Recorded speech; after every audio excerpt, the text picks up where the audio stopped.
What's up, guys? Big Man Savage Dan back with another House of the Dead video. It's been 3 years, a little over 3 years since we had the first remake. And now House of the Dead 2 remake is upon us. So my last video had lots of views and hopefully it helped lots of people. So hopefully this one will maybe help some people out too. But I don't know. I think this is going to be basically set it up like the first game. Me and my wife are going to play here in just a minute, but I wanted to show you guys the settings we're using right now. We beat the game yesterday in like 30 minutes or something like that. Or maybe, yeah, or actually the day before yesterday. Anyway, just go to options real quick. Very frustrating menu system on this game, just like the last game. It's just like, I don't know why they can't make it easier. Seems like it's a different button to do something, to navigate these menus. Anyways, first thing you want to do, this is going to be off by default. You want to turn the single Joy-Con mode on if you want to play 2 players. That way each person can have a single Joy-Con for each player. And then the biggest thing that people will see and have issues with right away is the gyroscope sensitivity. X and Y is set at like 5.0 by default, which is crazy fast, and you can't even see the stupid cursor. We were just like, what the heck is going on? So first thing you want to do is turn that way down. You guys you just have to find your own settings. See, I just accidentally hit a button there thinking I was going to do something else, and it exited the menu. So let's go back into the options menu. But yeah, just turn that single Joy-Con mode on if you want to play 2 players. And make sure your gyroscope setting is turned on. That way you get these options. So turn your X and Y way down. You can go down as low as you want and then just start working your way up. We found 1.5 is pretty good so far. And then kind of like part 1, the dead zone, you want to keep that around 3.0 or less. I don't know. I think once you get too high on that, it just starts feeling a little too sluggish, a little too slow, a little delayed, I guess. Actually, by default, I think it's set at like 1.0, and I didn't really find that to be that big of an issue either. But just to stay closer to the older game settings, we're going to stay at 3.0 for now. Anyways, like I said, we beat this game already. We're just going to start a game here, hopefully. So the lower button here is back. So you want to hit this guy. I don't know if you can see that, but then I'm just going to do a new campaign. And then I like to just play the arcade. That way you don't have to mess with any other settings. So you want to flip your Joy-Con and use your SR button to scroll over to the arcade. And then that way you don't have to mess with like the extra settings like that were on the Dreamcast version of the game, where you can, I don't know, give yourself power-ups and stuff like that. I just like the classic arcade feel. Oh yeah, and one more important thing, you want to make sure multiplayer mode is on cooperative, or you can play competitive, but who wants to do that? We're a team, we're taking out these zombies together.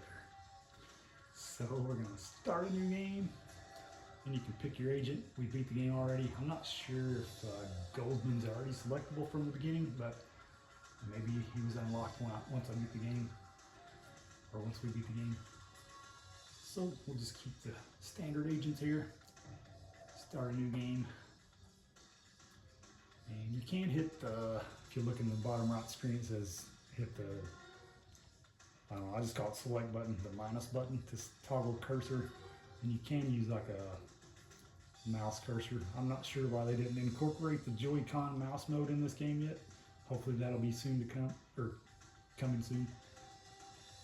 But anyway, that's about it, all I can think of. Any more questions, comments, those below, and I'll try to answer it the best I can. But let's just see how the gyro plays. I think it's just as good as the first game, although I did like the first game a whole lot better. This one has a lot of interruptions with the story scenes and stuff, and the levels are just pretty short in my opinion. I don't remember them being this short, but anyway, here we go.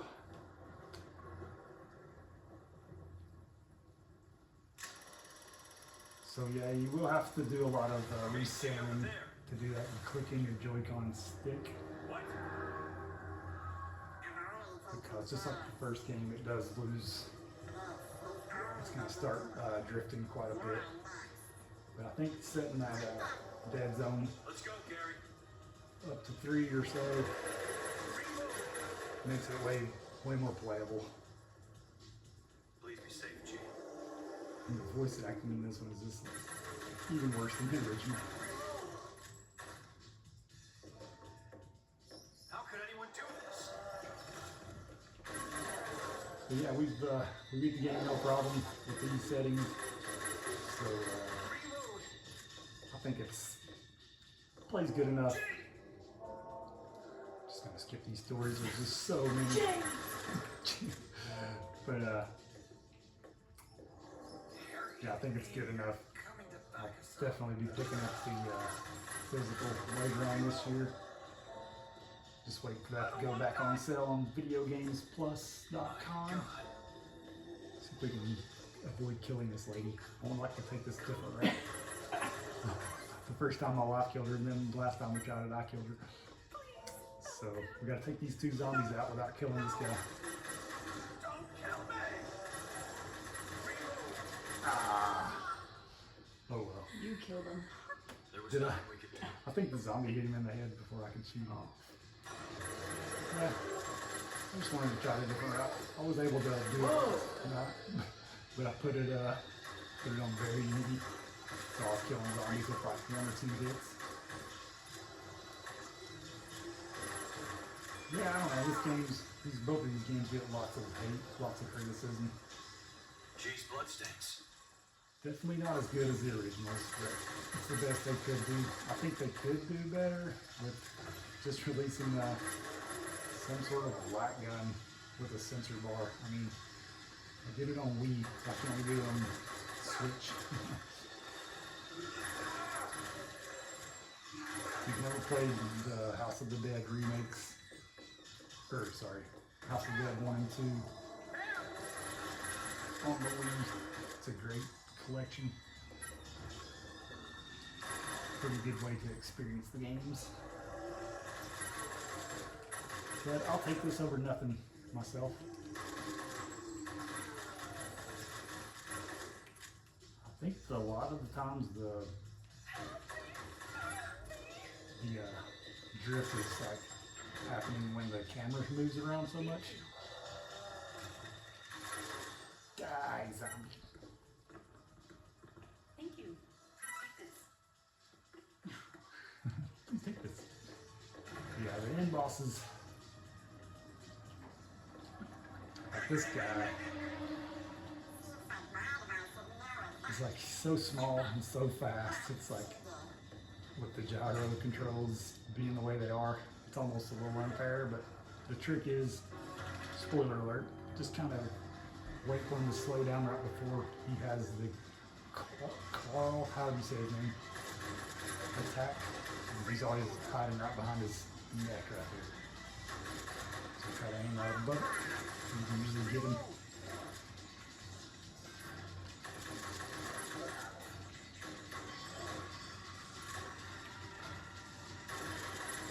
Oops, I missed it. I don't think there's any way to hit him if once he's going into the swinging animation.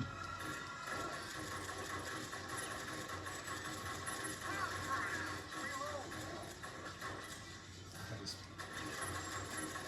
keep alternating fire and reload. Damn.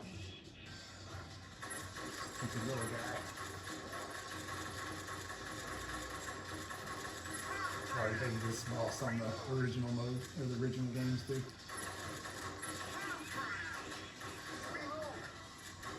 Yeah, if anyone from any of the developers are watching this video ever,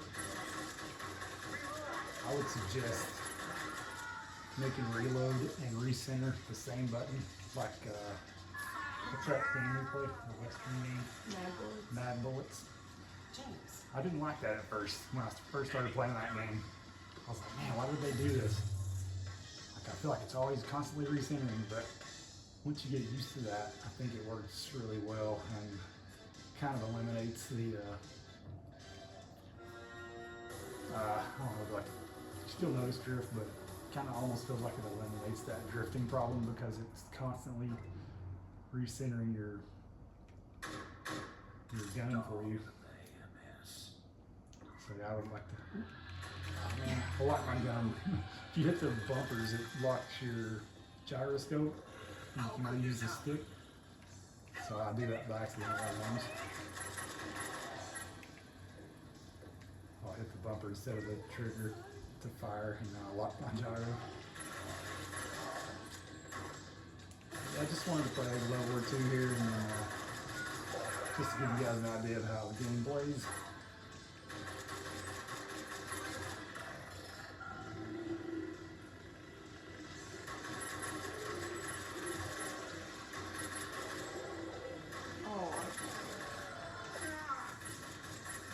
When you do die, like when you start running out of credits or whatever, your score's high enough you can keep continuing like the first game. What's gonna happen to this city? But I call the buttons and stuff are so confusing. You really have to pay attention to your menus on the sides that'll pop up next to your pistol and ammunition. And it'll kind of tell you what you're supposed to push to continue.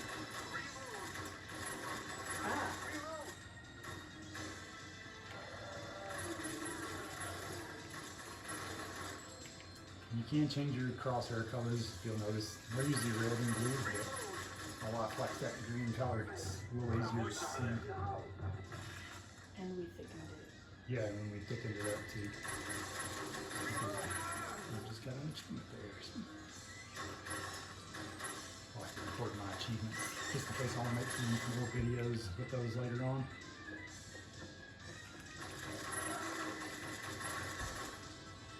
But yeah, super enjoyable game still. Got the wife. I think we saved her last time and missed the husband.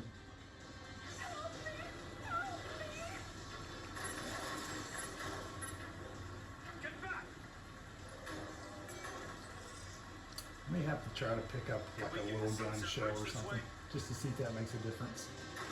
Seen them on Amazon for around $20 or so for a set of them, so might be worth looking into. Because really playing with the Joy-Cons is kind of uncomfortable. I do have the kill switch from B-Brand on the way, so I'm hoping that when I add that shell to my Joy-Cons, it'll give me a little bit better, give me something better to grab a hold of.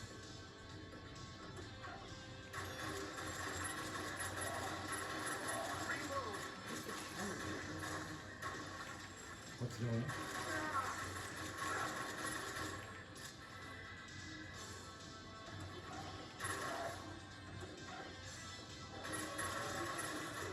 This level is a little, I felt like we got through it so fast last time we played it, but there are branching paths in this game too.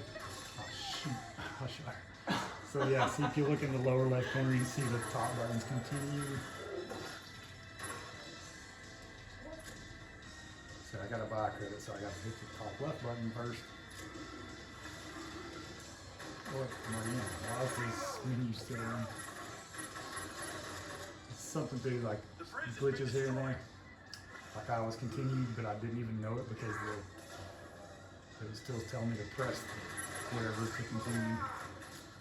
But I didn't realize my cursor was already moving.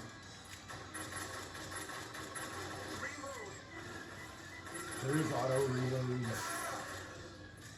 if you want to turn that option on, but I don't know, it just feels more like the arcade when you have to do it yourself manually.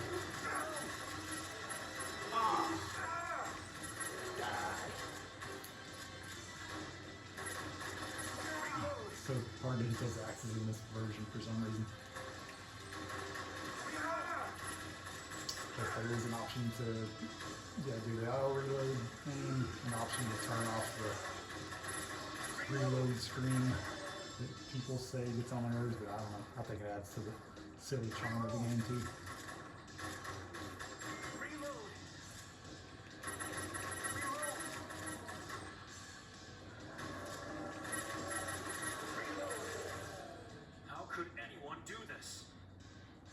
kill this boss and then call it a video.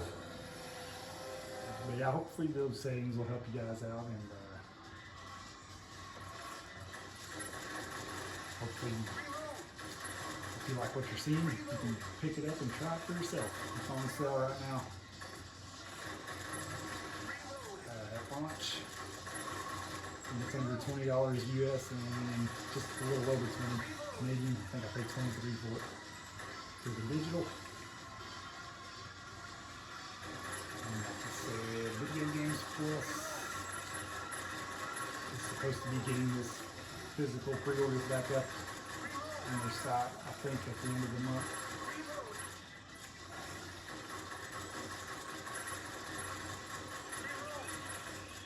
So hopefully they'll do another limited edition like the first one, because that was really cool.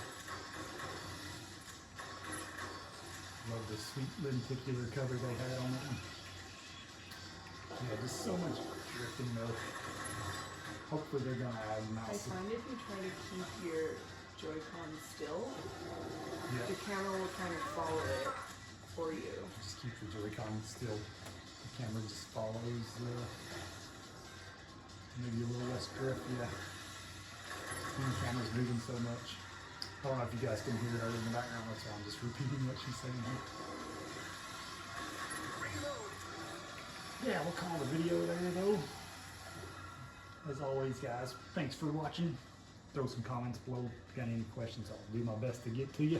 No one's gonna get See y'all away next with time. this.